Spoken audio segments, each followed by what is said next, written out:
일본 정부가 지난 13일 후쿠시마 제1원전에 보관 중인 오염수를 해양으로 방류하겠다고 발표했습니다.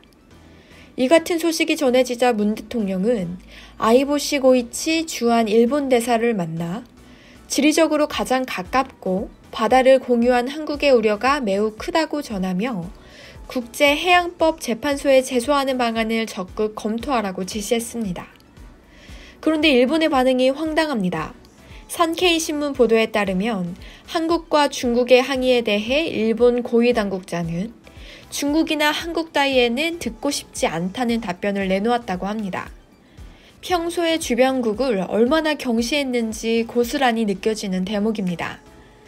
사실 후쿠시마 원전 오염수가 태평양으로 흘러갈 경우 해류의 흐름 때문에 우리나라보단 미국에 먼저 도달할 가능성이 높습니다. 이럼에도 불구하고 미국 측이 보이고 있는 반응은 선뜻 이해가 되지 않습니다. 미국 국무부는 성명을 통해 일본 정부는 국제원자력기구와의 긴밀한 협력 하에 후쿠시마 다이이치 원자력 사고의 여파를 처리하기 위한 조치들을 취했다며 긍정적으로 평가하고 있습니다.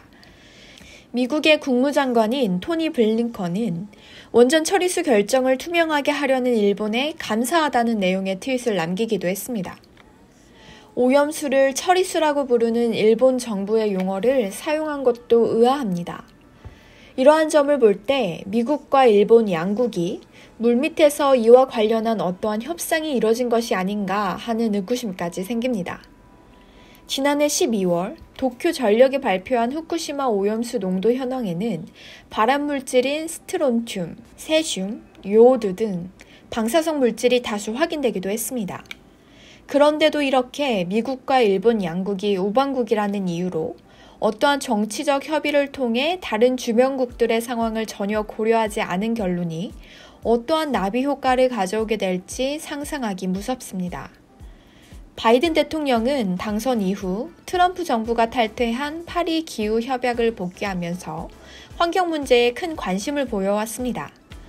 대선 당시에도 환경 관련 공약을 주로 내걸었던 바이든 정부가 우방국인 일본의 방사능 오염수 방류 문제를 묵인한다는 것은 앞뒤가 맞지 않다는 의견이 많습니다. 후쿠시마 오염수 문제는 범지구적인 환경 문제입니다. 정치적으로 해결할 수 있는 사안이 아닌 만큼 우리 모두가 더욱 관심을 기울여야 할 것 같습니다. 감사합니다.